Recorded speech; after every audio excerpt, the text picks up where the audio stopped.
Welcome back. গত 24শে December আমরা ব্যান্ডেল হাওড়া লোকালে রওনা হয়ে হাওড়া থেকে রাত্রি 11:40 হাওড়া মুম্বাই মেল ভায়া গয়া ধরি। সেই ট্রেনে করে আমরা পরের দিন সকালবেলায় গয়া পৌঁছই। গয়াতে আমাদের আগে থেকেই একটা গাড়ি বুক করা ছিল। সেই গাড়ি করে আমরা প্রথমে গয়া থেকে রাজগীর যাই। যাওয়ার পথে গেহলাউরে দশরথ মাঞ্ঝির একাকৃতিত্বে পাহাড় কেটে রাস্তা বানানোটা দেখি। তারপর রাজগীরে গিয়ে আমরা বোধি রিট্রিট হোটেলে চেক ইন করি। সেখানে আমরা ফ্রেশ হয়ে সেদিনকে নালন্দা এবং পাবাকুড়িতে ঘুরতে যাই। প্রথমে আমরা হিউয়েনসাং মেমোরিয়াল দেখি, তারপরে আমরা জৈন মন্দির দেখি, তারপরে ব্ল্যাক বুদ্ধা দেখি, তারপরে নালন্দায় এক্সকাভেটেড সাইট অফ নালন্দা ইউনিভার্সিটির রুইন্সগুলো দেখি। সেখান থেকে আমরা চলে যাই পাওয়াপুরীতে, জৈনদের এর একটি তীর্থস্থান, যেখানে আমরা জল মন্দিরটা দেখি। তারপর সন্ধেবেলায় হোটেলে ফিরে আমাদেরই হোটেলের রেস্টুরেন্টে অথেন্টিক চম্পারন মাটন দিয়ে সেদিন আমরা ডিনার সারি। আমাদের এই রাজগীর নালন্দা পাওয়াপুরী ভ্রমণের প্রথম এপিসোডটা না দেখে থাকলে ডেসক্রিপশন বক্সে দেওয়া লিঙ্ক থেকে দেখে নেওয়ার অনুরোধ রইল। তাহলে চলুন আমাদের এই ভ্রমণ সিরিজের দ্বিতীয় এবং শেষ এপিসোডটা শুরু করা যাক। Good morning from hotel Bodhi retreat Rajgir. আজ 26শে ডিসেম্বর 2025। দিনটা শুরু করলাম হোটেলের প্রোভাইড করা টি কিট দিয়ে গরমা গরম চা বানিয়ে।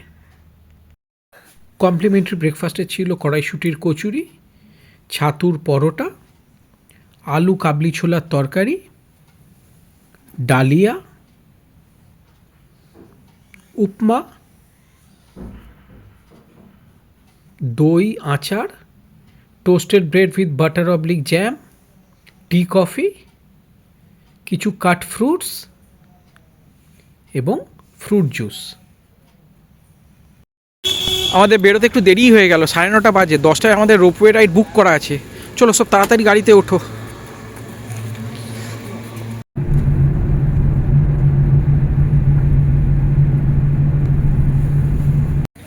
আমরা এসে পৌঁছে গেছি রোপওয়ের জায়গাটায়। এই পাহাড়টার ওপরে হচ্ছে শান্তি স্তূপাটা। দাঁড়ান, এই পাহাড়ের ওপরে হচ্ছে শান্তি স্তূপা। এখানে আমরা এবার এখন রোপওয়েটা করে যাব।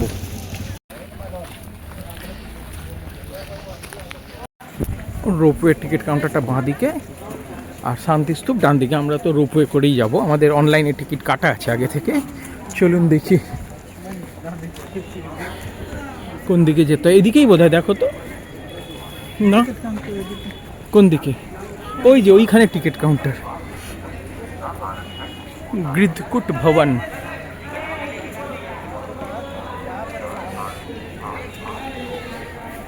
চল তাড়াতাড়ি আয়।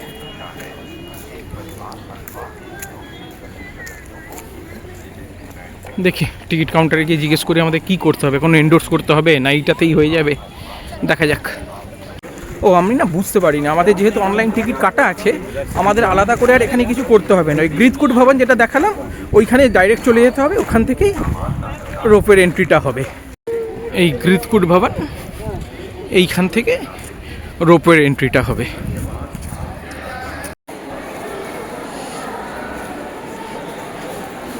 सेकंड फ्लोर पर रोपवे है, फर्स्ट फ्लोर पर रेस्टोरेंट पे, पंजाब रसोई रेस्टोरेंट पे। यहाँ खाना ना होगा तो देखिएगा, आइएगा।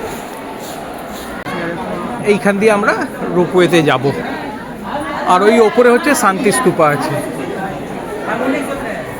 কিন্তু যা লাইন আছে আমাদের ভালোই সময় লাগবে। এখন বেশ কিছুক্ষণ ওয়েট করতে হবে লাইনে। এই দেখুন লাইন কতজনকার পরে হবে এখন কে জানে। আস্তে আস্তে লাইন এগোচ্ছে, তো যতটা ভেবেছিলাম দেরি হবে মনে হয় না হবে। ওরা এক একটা ব্যাচে ব্যাচে ঢোকাচ্ছে যা মনে হয়। লাইন ভালোই এগোচ্ছে আর এখানে সব কিছু ব্যবস্থা আছে। এখানে দেখুন একটা নিউ পাঞ্জাব রসোই বলে একটা রেস্টুরেন্টও আছে, আপনারা চাইলে এখানে এসেও খেতে পারেন। ফাইনালি আমরা এন্ট্রি পেতে চলেছি। আধ ঘন্টা মতন দাঁড়াতে হলো, তবে ফেজে ফেজে দাঁড়াতে হয়েছে। এক লট করে ঢোকাচ্ছে, আবার কিছুক্ষণ করে আটকে দিচ্ছে। তো এমনি well manage, the queue is well manage, systematic, এবং জায়গাটা খুব পরিষ্কার পরিচ্ছন্ন। প্লাস চেয়ার রাখা আছে, প্রয়োজনে আপনি যদি দাঁড়িয়ে থাকতে কষ্ট আপনি বসতেও পারেন। So it's nice. এইখানে টিকিট চেক করে ঢোকাচ্ছে সবাইকে একে একে। এখানে প্রচুর বাঁদরের উৎপাত, কিন্তু খুব সাবধানে থাকবেন যখন এখানে আসবেন। হাত থেকে কেড়ে নেওয়ার একটা প্রবণতা আছে এই বাঁদরগুলোর।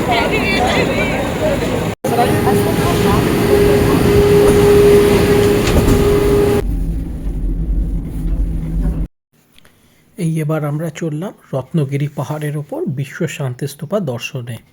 এই রত্নগিরি পাহাড়ের অল্টিটিউড হচ্ছে অ্যাপ্রক্সিমেটলি 1312 ফিট।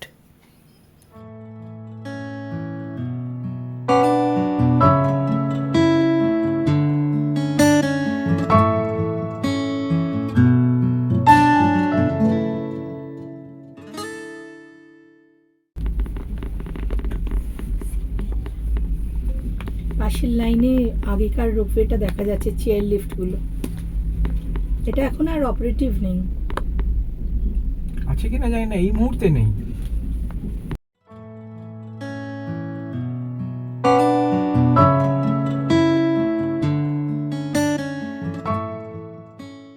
আমরা নেমে গেলাম রোপওয়ে থেকে। এবার আমরা এই দিক দিয়ে বেরোবো, এক্সিট দিয়ে আমরা বেরোবো, আর রোপওয়েটা আবার ঘুরে চলে যাবে যারা নামবে তাদের টুলতে।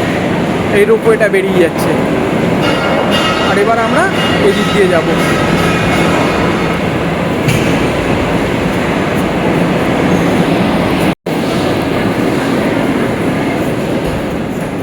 চলো চলুন এবার আমরা বিশ্ব শান্তি স্তূপা দেখে আসি। খুব শিরিন জায়গাটা, খুব সুন্দর। ভীষণ স্টিপ সিঁড়িগুলো। আর এই হচ্ছে আমাদের বিশ্ব শান্তি স্তূপা, খুব সুন্দর। এখানে কিন্তু প্রচুর হনুমানের উৎপাত আছে, তো be very careful with your belongings. খাবার ভেবে ওদের একটা কেড়ে নেওয়ার কিন্তু প্রবণতা আছে এই চারিদিকটা। রত্নগিরি পর্বতের চূড়ায় অবস্থিত এই বিশ্ব শান্তি স্তূপা 1969 সালে জাপানি বৌদ্ধ ভিক্ষু ফুজি গুরুজি দ্বারা নির্মিত একটি শান্তির প্রতীক। এটি নিপ্পনজান মিয়োজি সম্প্রদায় দ্বারা নির্মিত, যা বিশ্ব শান্তির বার্তা ছড়াতে এবং বুদ্ধের স্মরণে তৈরি। এই স্তূপটির উচ্চতা প্রায় 125 ফুট এবং এখানে বুদ্ধের 4টি সোনালী মূর্তি রয়েছে। এই 4টি মূর্তি বুদ্ধের জীবনের 4টি ভিন্ন অবস্থাকে চিত্রিত করে। এবার আমাদের শান্তি স্তূপা থেকে ফেরার পালা। ফেরার রোপওয়ে ধরার জন্য আমরা এই বোর্ডিং পয়েন্টে এসেছি। নেক্সট আমরা এখন চলে যাব জু সাফারি করতে। ওখানে 12:30টায় রিপোর্টিং, টাইম ম্যানেজ করাটা বেশ প্রবলেম। এবার আমরা নিচে নামছি।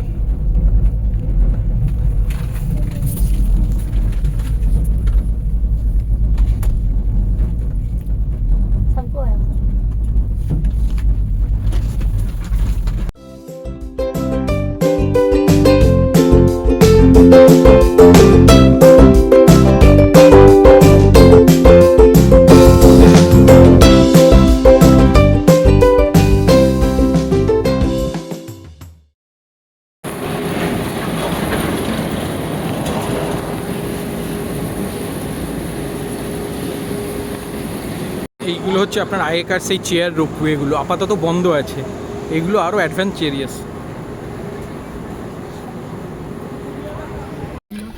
আমরা এখন চললাম জু সাফারির উদ্দেশ্যে। আমাদের 1টার সময় ওখানে বুকিং করা আছে, 12:30টায় রিপোর্টিং। দেখি যাওয়ার পথে যদি আর কোনো পয়েন্ট ঢোকা যায়, সেটা যদি কভার করা যায় এই টাইমের মধ্যে, তো সেটা করে আমরা জু সাফারিতে যাব। অ্যাকচুয়ালি কি বলুন তো ব্যাপারটা, এখানে অজস্র জায়গা আছে দেখার, কিন্তু time is a very important thing আর কি। তো মেন পয়েন্টগুলো অবশ্যই কভার করতে হবে, যেমন আপনার এই শান্তি স্তূপাটা, তারপরে আপনার ব্রহ্মকুণ্ড মানে যেটা হট স্প্রিং, এইগুলো মেন। তারপরে এই সাফারিটাও আপনার একটা নতুন অ্যাট্রাকশান এখানে বিহার গভর্নমেন্ট থেকে করেছে, এইগুলো। তারপর আপনি ভেনুবন গেলেন, এইখানে একটা লেক আছে ঘোড়া কাটোরা বলে, এখান থেকেই যেতে হয়। তো ওখানে আপনার গাড়ি যাবে না, ওখানে টোটো করে যেতে হয়, আমরা আর গেলাম না। তো এরকম অনেক অজস্র পয়েন্টস এখানে আরও আছে যেগুলো আপনার কভার করতে পারেন।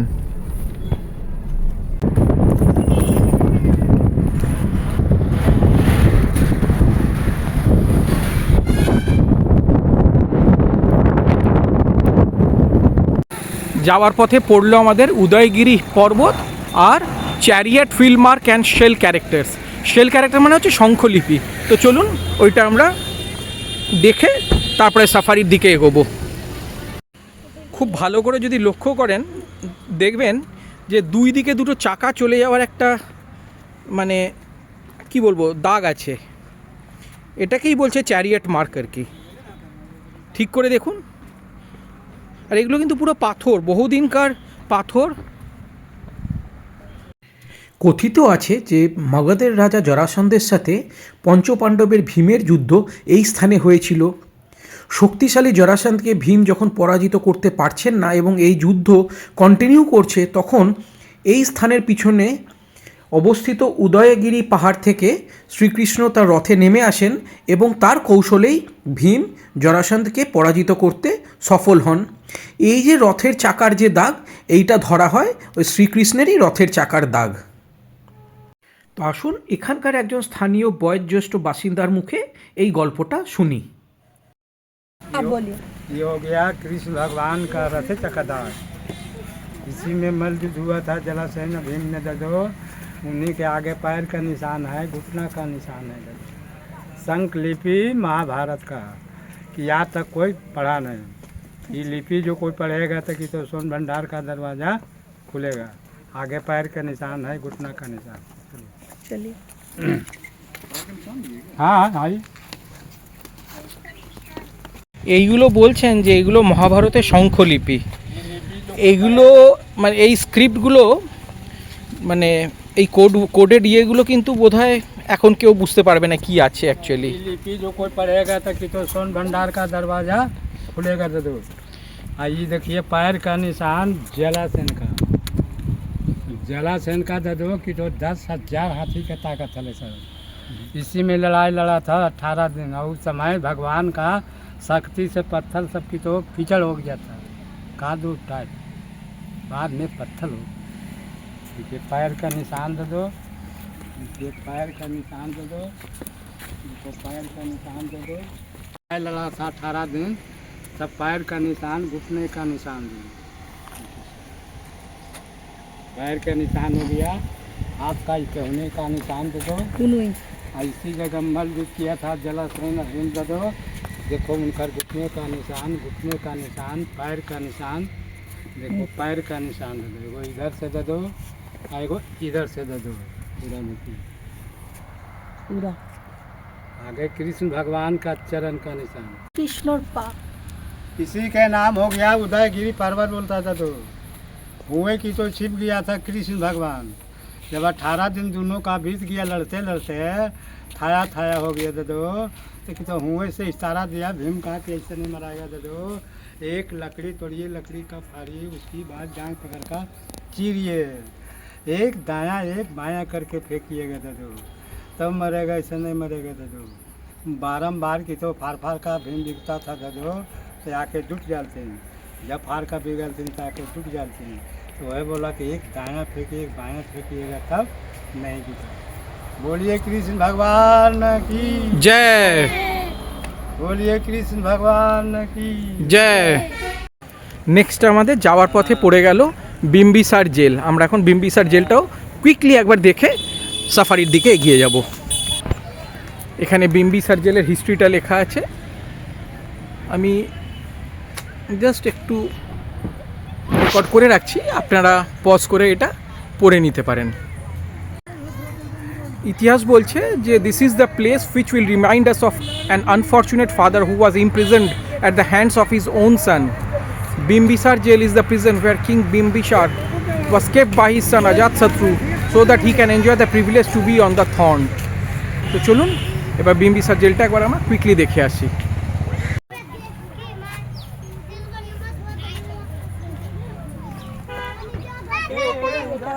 बिम्बिसार जेल। इधर से रास्ता चलो। এই মাটির তলায় ঢুকে গেছে।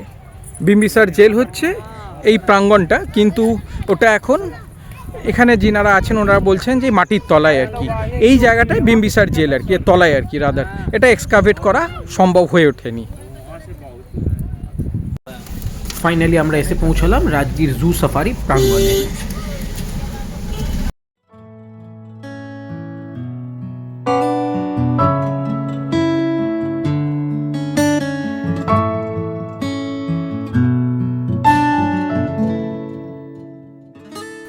ভেতরটা ভারী সুন্দর, ল্যান্ডস্কেপটা দেখুন, খুব সুন্দর, দারুণ মেনটেন করা। আমরা এখন জু সাফারির জন্য যাব। ভেতরটা খুব সুন্দর। এই সাফারির জায়গাটায় কিন্তু ডিমান্ড প্রচুর। নেচার সাফারিটা আমরা তো প্রত্যেক দিন ট্রাই করলাম, ওপেন হওয়ার সঙ্গে সঙ্গে সব ফুল হয়ে যাচ্ছে, পেলাম না। কিন্তু জু সাফারিটা আমরা পেয়েছি। জু সাফারিটা আমাদের পড়ছে হচ্ছে 250 টাকা করে, 4 জনে 1000 টাকা। আমরা অনলাইনে ওটা বুক করে নিয়েছি। তো চলুন আমাদের সাথে জু সাফারি করবেন এবার। যাই হোক, ওয়ার্থ ফর মানি আর কি, ভ্যালু ফর মানি রাদার। যে টাকাটা ওরা নিচ্ছে সেটা কিন্তু এখানে মেনটেনেন্সে মানে সঠিকভাবেই ওটা ইউটিলাইজ হচ্ছে, খুব ওয়েল মেনটেন্ড। কিন্তু kudos to the Bihar government tourism department. Way to safari, এইদিকে আমাদের যেতে হবে।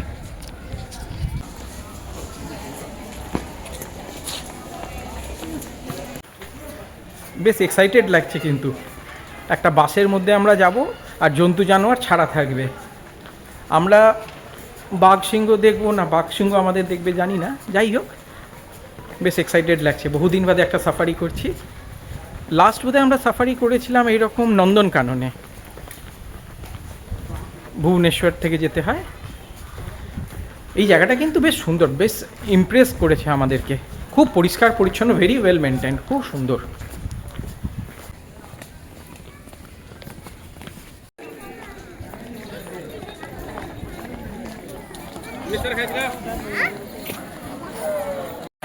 এইরকম বাসে করে সাফারিটা হবে। তো আমাদের এখন একটু ওয়েট করতে হবে, আমাদের টার্ন এলে আমাদের ডাকবে। আমরা এখন ওয়েটিং এরিয়াটায় চলে যাব। আমরা অলরেডি এসে গেছি, কিন্তু আমাদের নাম্বার পড়েছে 329, এখন চলছে 260। তো ভেতরে ওয়েটিং এরিয়ায় বসতে বললো। ফাইনালি ওয়েটিং অ্যারেনাটায় কিছু সিট খালি হলো। আমরা এখন এখানে ওয়েট করছি আমাদের টার্নের জন্যে। আর এইখান থেকে একটু বাইরেটা দেখুন, কি সুন্দর। দাঁড়ান, এইগুলো হচ্ছে সাফারির বাস। আর চারিদিকটা দেখুন, ব্যাকড্রপে পাহাড়, ভারী সুন্দর দেখতে লাগছে।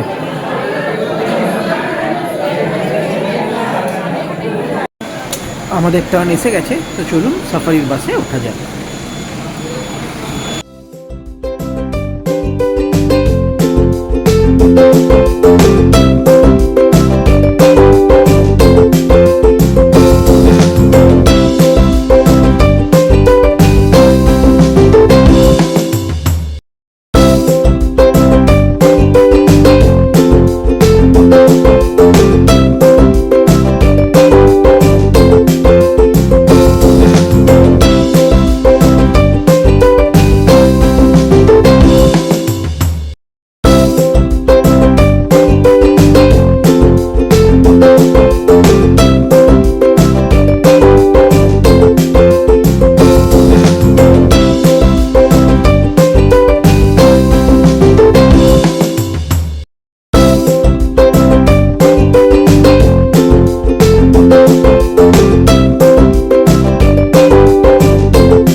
চলো, এই রাজগীর সাফারি এনক্লেভ থেকে বেরোনোর আগে আমরা কুইকলি এভিয়ারি মানে পাখির এনক্লেভটা দেখে নিই।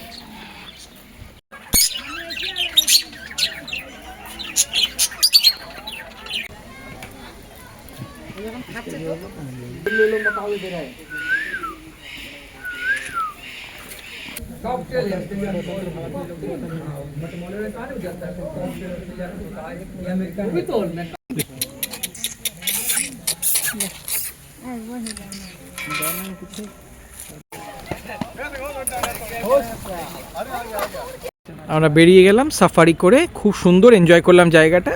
এবার আমরা ব্রহ্মকুণ্ডে যাব।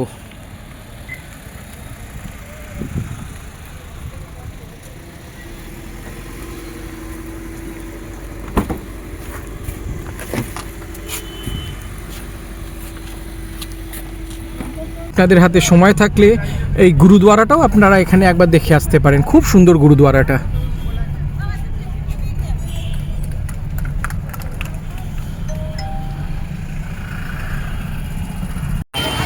এবার আমরা ব্রহ্মকুণ্ডে ঢুকবো।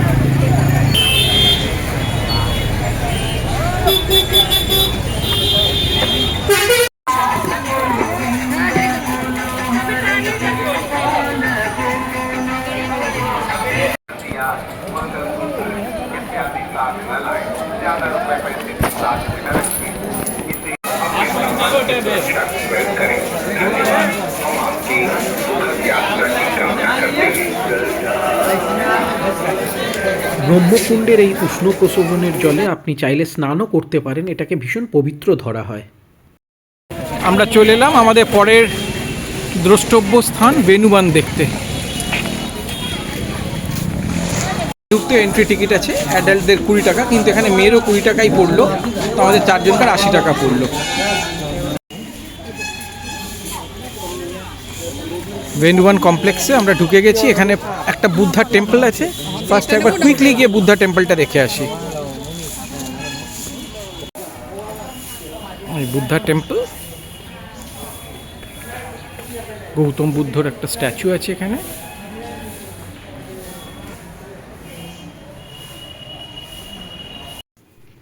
ভেনুবান বা বাঁশের গ্রোভ মগধের রাজা বিম্বিসার দ্বারা গৌতম বুদ্ধকে উপহার দেয়া একটি মঠ ছিল। এটিকে প্রথম বৌদ্ধ মঠ হিসাবে বিবেচনা করা হয়, যেখানে বুদ্ধ এবং তার শিষ্যেরা বসবাস করেছিলেন। একটা জলাশয় মতন আছে, ওই যে ওইদিকে একটা জলাশয় আছে, চলুন আপনাদের জলাশয়টা দেখায়। জলাশয়ের মাঝখানে কিছু ফাউন্টেন আছে।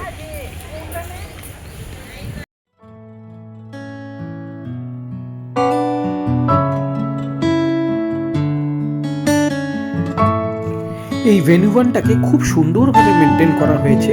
এখানে বেশ কিছুটা সময় এসে লিজারলি কাটানো যেতে পারে, বেশ ভালো লাগবে।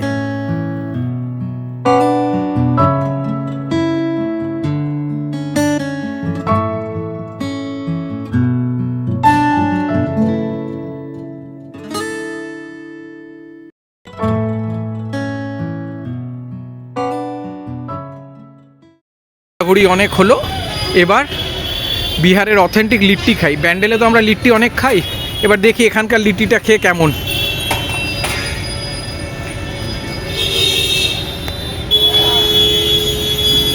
25 টাকা প্লেট, 2 পিস থাকবে, ওর সাথে আলু চোখা থাকবে, আর দেখি কেমন খেতে হয়।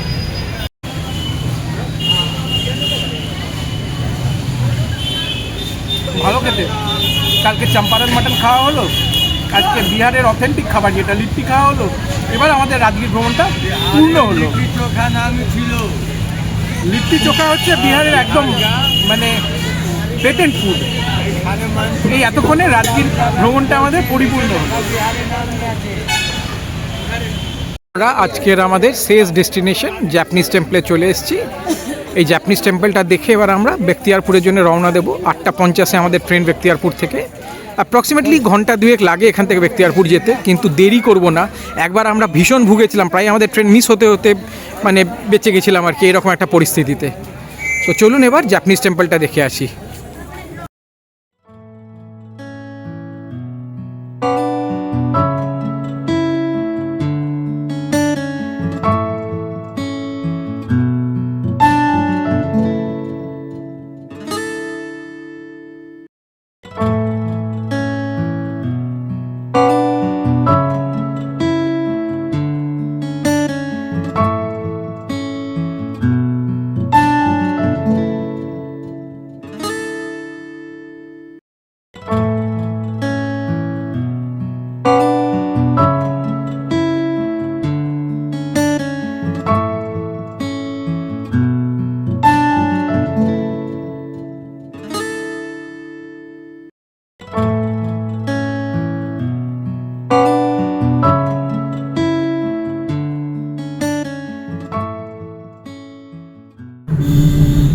আমরা এখন রাজগীর থেকে বেখতিয়ারপুরের পথে।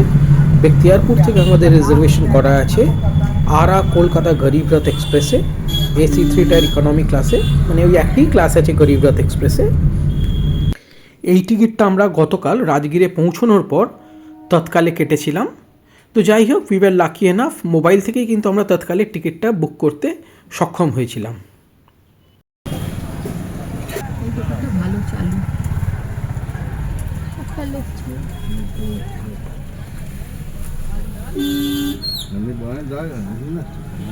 पैसा बेची जाएगा ना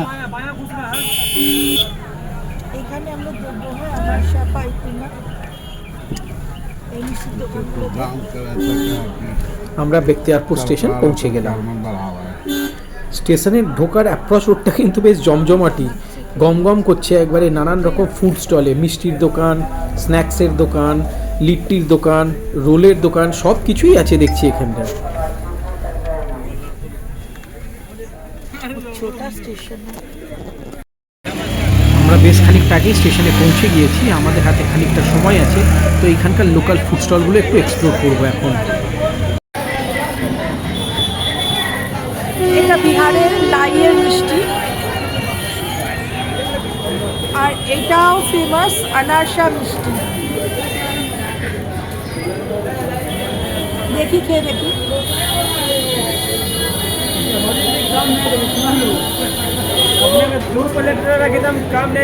ভালো খেতে, আর গরম খুব ভালো লাগছে। ভেতরটা খোয়া।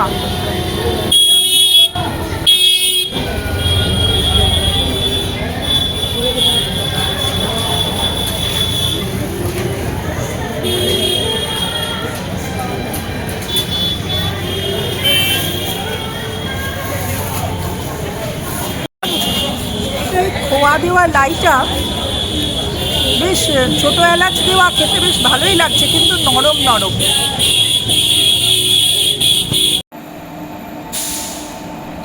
ঘড়িতে সময় এখন রাত্রি 9:06, আর আমাদের ট্রেন আরা কলকাতা গরিব রথ এক্সপ্রেস বেখতিয়ারপুর স্টেশনে ঢুকছে।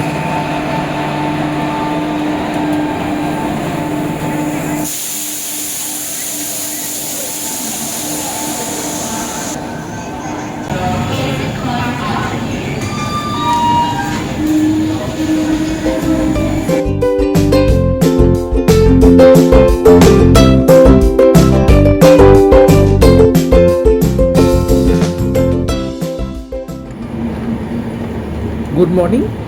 ঘড়িতে সময় এখন সকাল 5:17, 27শে ডিসেম্বর 2025, আর আমাদের ট্রেন কলকাতা স্টেশন পৌঁছে গেল।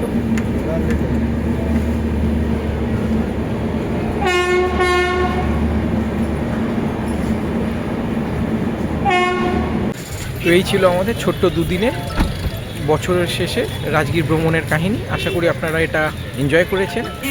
আমরা কলকাতা স্টেশনে পৌঁছে গেছি, 5:30 মতন বাজে এখন সকালবেলায়। এবার আমরা আমাদের বাড়ি ব্যান্ডেলের উদ্দেশ্যে রওনা দেব। ভালো থাকবেন, সঙ্গে থাকবেন, আবার দেখা হবে কোনো নতুন ভ্রমণ কাহিনী নিয়ে।